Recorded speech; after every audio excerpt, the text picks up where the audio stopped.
The government swears the lights won't go out, but there is mounting alarm over the impact of the energy crisis tonight. Consumers will be protected, pledged the business secretary, as some energy companies go to the wall. But a combination of rocketing gas prices and other big pressures on our pockets is too much for some. Burst out crying usually if I can't pay a bill. Like they're putting everything else up, while they're putting the gas, electric up, with the food as well going up, and taking away universal credit. And this is where the real political danger could lie: a perfect storm of inflation, cuts for the low paid and a hike in taxes. Robert will gauge how perilous this is for the government. And on top of that, why the gas hike could lead to food shortages too. Joel hears dire warnings from meat producers. Also tonight, the US to lift its COVID travel ban for the UK and EU. Emma's in Times Square. I don't know how we're going to manage without him. Heartbroken grandparents as a murder investigation begins into the deaths of 3 children and a woman in Derbyshire. And from May to September, an autumn Chelsea flower show for the first time in its 109-year history.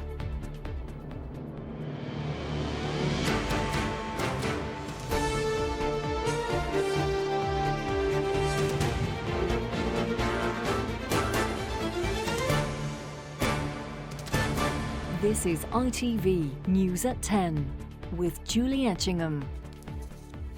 Good evening. A great many households are likely to be wondering tonight how they're going to cope financially with the onset of the colder autumn and winter months. The gas shortages that have suddenly emerged to threaten energy companies with soaring costs are also threatening to saddle millions of people with soaring bills. The Business Secretary, Kwasi Kwarteng, held crisis talks with energy industry leaders today and afterwards dismissed as alarmist any talk of the lights going out or people being unable to heat their homes. But will that be enough to reassure householders already facing inflation, the rise in the energy price cap and the end of the universal credit uplift? Autumn is fast approaching, which means soon we'll all be wrapped up, sitting indoors and ready to get the heaters on. But gas prices are rising significantly and some energy suppliers are struggling, which could have big consequences for us all. The government held crisis talks with industry bosses today about what needs to be done. Primary consideration is for the customer. The government will not be bailing out failed companies. There will be no rewards for failure or mismanagement. The taxpayer should not be expected to prop up companies which have poor business models. There has been a surge in wholesale gas prices, rising 250% since January, with a 70% rise since August alone. Energy price caps mean suppliers can't pass this on to the consumer, and as a result, this month 4 energy companies have collapsed, and another, Bulb, is now looking for a bailout. The government has confirmed the energy price cap for consumers will stay in place, and it is considering offering companies emergency loans. If the supplier you use goes bankrupt, you'll automatically be moved to another company, but it might cost you more. Families are facing a triple whammy: rising energy prices, national insurance rises, and at the end of this month, the £1,000 cut in universal credit. Maggie Armson, a single parent on universal credit, is already regularly watching her smart meter. With the cost of living rising, any hike in her energy bills could be devastating. It usually makes me upset and burst out crying usually if I can't pay a bill. Like they're putting everything else up, while they're putting the gas, electric up, with the food as well going up, and taking away universal credit.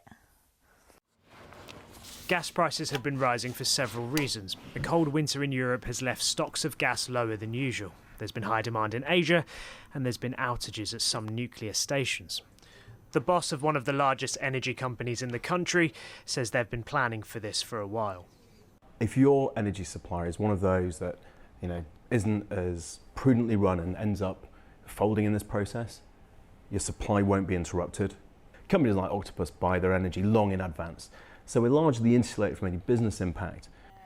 Millions are already facing a 12% rise in their energy bills from October when a higher price cap comes in, and the government will hope that this situation is handled so that isn't made any worse. Shihab Khan, News at 10, Westminster. Well, the issues with both natural gas and carbon dioxide supply raise the prospect of rising costs eventually being passed on to households at a time where many on the lowest incomes are already being squeezed. Led by food and fuel, prices are already on the rise. The CPI inflation rate was at 3.2% in August, but further hardship lies in wait. On the 1st of October, the energy price cap rises by £139 per year for a typical customer on a default tariff. October the 6th sees the end of the universal credit uplift of £20 per week. And all of this is before next April's 1.25 percentage point health and social care increase in national insurance. Well, Robert joins me now to consider all of this. Hello, good morning. And it does feel like a perfect storm. What's the government's answer to that? So, look, let's just spell out how difficult this is going to be for all of us. Prices are going up because the price cap is going up in a few weeks' time, but that price cap was set on the basis of prices 6 months ago, in essence, and prices since June have soared, so prices for all of us will go up again next year. But the real, I think, indignity for most people will be the way that all of us will end up bailing out the customers of these companies that took terrible risks by offering very cheap prices to people without actually ensuring that they could deliver on those prices. And we saw a hint of this today from Centrica when they took on 350,000 customers from a failed business called the People's Energy. We are expecting many other businesses like that to go bust. Centrica admitted, very much in the small print, that it's going to be getting this money back from a levy on all energy companies and therefore on all energy customers. Now, when these other businesses go bust, if the money is recouped from that levy, actually prices would soar over the next 15 months. So what's going on tonight is that the government is trying to put in place a scheme where the cost of bailing out those customers would be spread over 5 years, probably via some kind of lending facility by the Treasury to the energy regulator. Now, it's quite complicated, but the bottom line is that all of us the analogy I use in the blog tonight is, look, we've all heard from our mates, I've been brilliant, I've been surfing the web, I've got the best deal from the price comparison websites, I'm doing way better than you. They had cheap deals for quite a long time, but they got energy from businesses that were not being run in a prudent way. And now all of us are going to bail those people out. OK, Robert, thank you very much indeed for that. Well, for more details about how your bills may be affected, Robert's blog, of course, there too, and tips on what to do if your provider goes bust, just head to our website, itv.com/news. Well, one of the most immediate consequences of the gas shortage is its potential impact on some of the staple foods we buy to feed ourselves and our families. Two big fertiliser plants where carbon dioxide, vital for the meat and poultry industry, is a major byproduct, have been shut down because of those rising gas costs. As a result, farmers are warning of gaps on supermarket shelves within weeks and fears we could see the first mass cull of livestock since the foot and mouth crisis 20 years ago. On this farm in Yorkshire, pigs are in places they shouldn't be. This herd was due to go to the abattoir weeks ago. It's now being kept in a cattle shed. Abattoirs have cut the number of animals they slaughter due to a shortage of labour.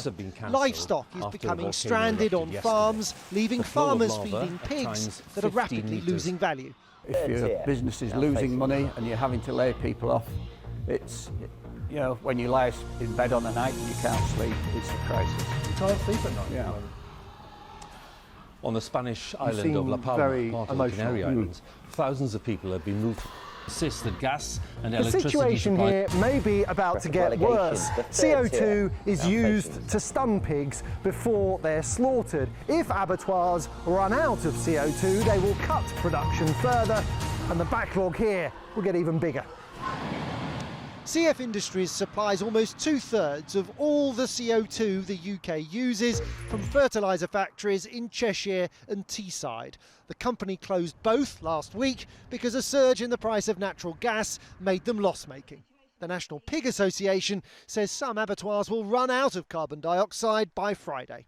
If this CO2 shortage isn't resolved very quickly, we will be a couple of weeks away from being forced to cull perfectly healthy animals on farm and throw the carcasses in the bin. It's also completely wasteful and it's completely financially ruinous.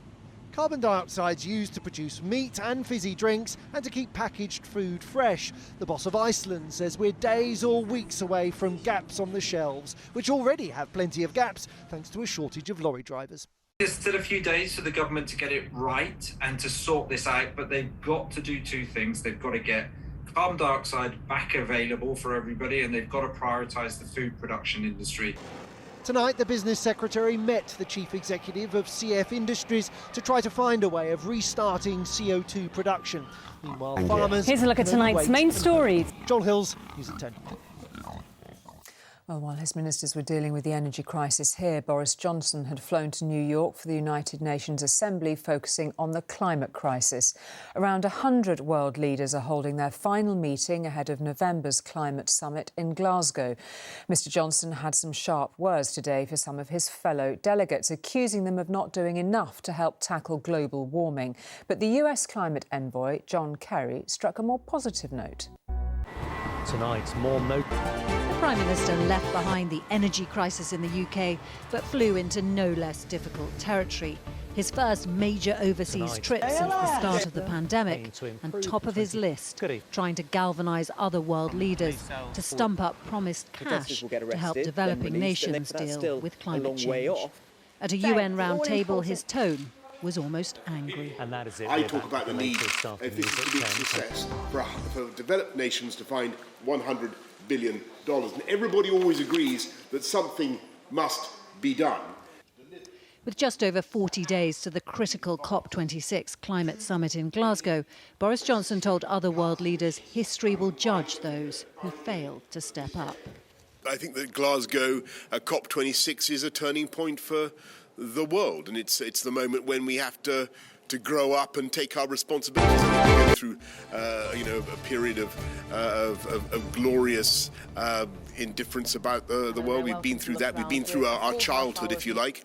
We now got to realise that this is a problem that requires grit.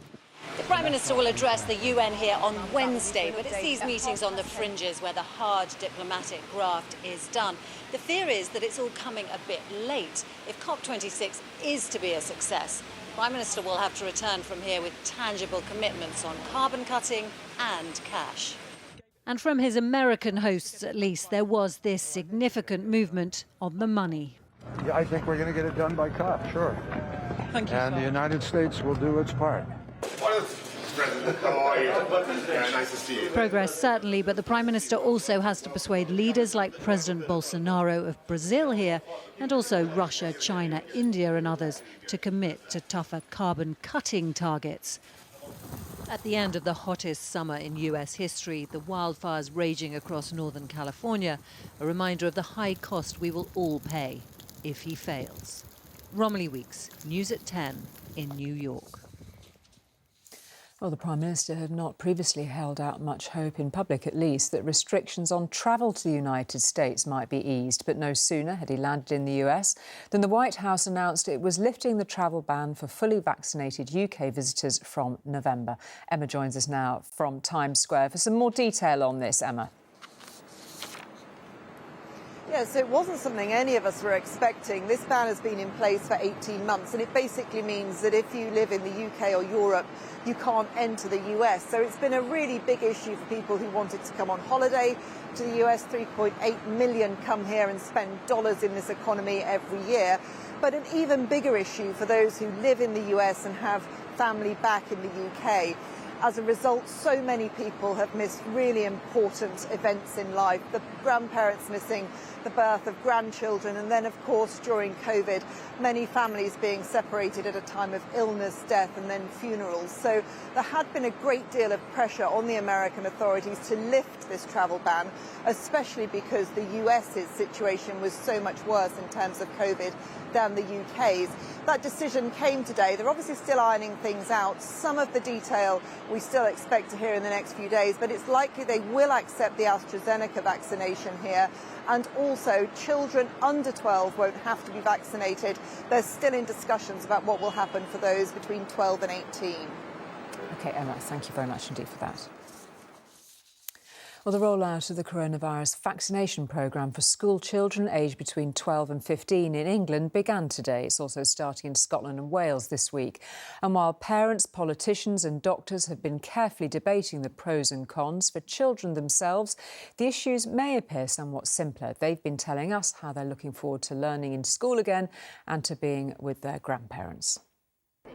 This is the arm I'm going to be using, all right? 14-year-old Jack Lane from Leigh-on-Sea in Essex was among the very first. There you are, all done. It was okay. I'm happy I've got it because it makes it easier to go out and enjoy myself now. As this morning, 12 to 15-year-olds began receiving the coronavirus vaccine. In England, it's mainly being given in schools, just like the flu immunisation programme. And for 15-year-old Quinn, it's about protecting others. Well done. I was pretty nervous at first, but once I've got it done, it was all good. And I'm glad that I've done it. I've got grandparents. I'd love to be safe around them and spend time with them and be safe. While for his mum, the priority's protecting his education. I just want him to get on with his schooling. He's in a really important year, so for me it was a bit of a no-brainer. In Scotland, 12 to 15-year-olds can now get it at drop-in clinics like this one in Tayside. In Wales, the rollout also starts this week, and in Northern Ireland, it's expected next month. But some parents, like Terry, who has a 14-year-old daughter, are still hesitant. I won't be giving consent for my daughter to have the vaccine, not as of yet, until we're sure of exactly what is going to happen and any problems later on down the line. So, no, she won't be having it. The decision by the government's vaccination advisors was not based on children's health alone, but took into account issues such as disruption to education. We're doing it because it is our best chance, not just to protect children, but to protect families as well as we head into winter. So if people have concerns, please read the available material. Parents in England will receive consent letters and information with the hope all 3 million eligible children will be jabbed by October half-term. Rebecca Barry, News at 10. Now, it's impossible to imagine the shock, grief and horror engulfing two families tonight after what happened in the small Derbyshire town of Killarmarsh near Sheffield. In a house nestling in the quiet community, a mother, her 13-year-old son and 11-year-old daughter and an 11-year-old girl had been there for a sleepover. This is BBC World found dead. A man has been arrested on suspicion of murder. Go on, then. John Paul Bennett, described by his father today as his mini-me. Yep, I want to go up the steps. No. Sharing these videos online, he called his daughter Lacey the apple of his eye. Jason Bennett had to drive home from a holiday in Devon knowing that both his children had been killed over the weekend. He came to the street where police had found them among 4 people dead in a house. He was broken, he said, and just wanted to kiss his babies. Their paternal grandparents were among the many people leaving flowers today and who, despite their grief, wanted to pay tribute. He was well-mannered, he always remembered the manners, he always pleased and thank you. If you ever brought him a present, the first thing they did was go on Facebook and to thank you. Live from our... I don't know how we're going to manage without him. The body of the children's mother, Terry Harris, was also found when police arrived at the house yesterday morning.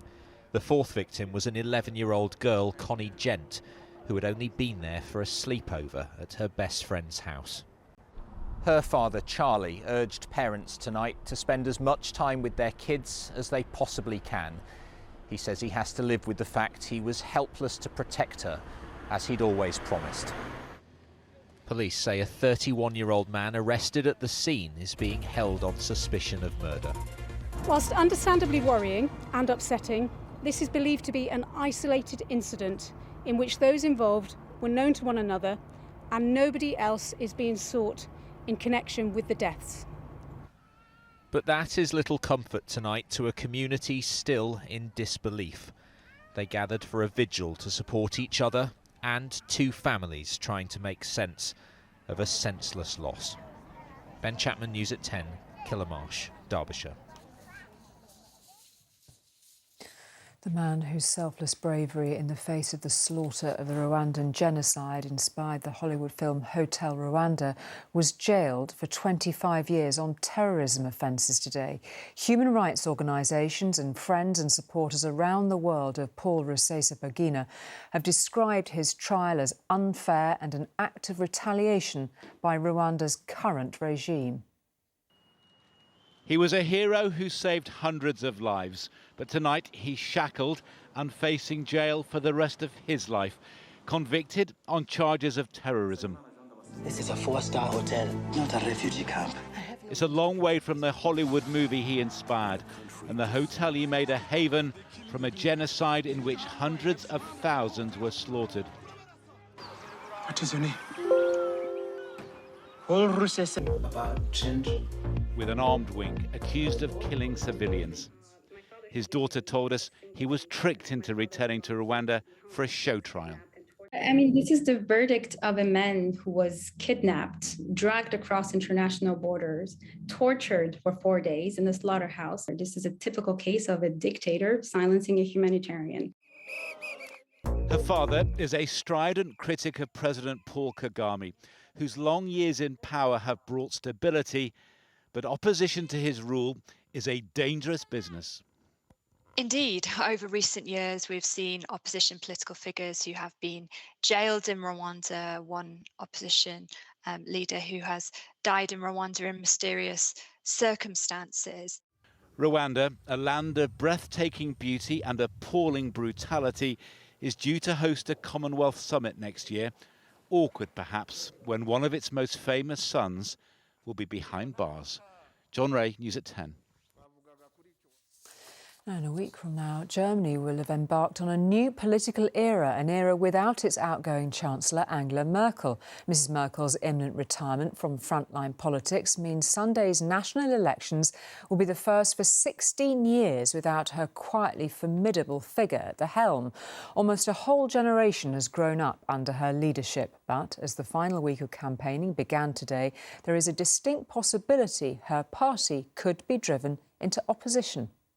7 in Sat 1 und bei Kabel 1.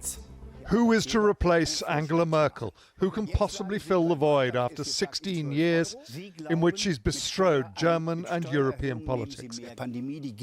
Well, it will be one of these three, debating in Berlin last night.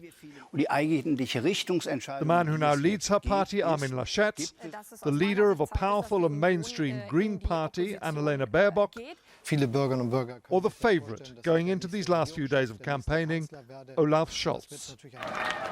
Scholz is currently the country's finance minister.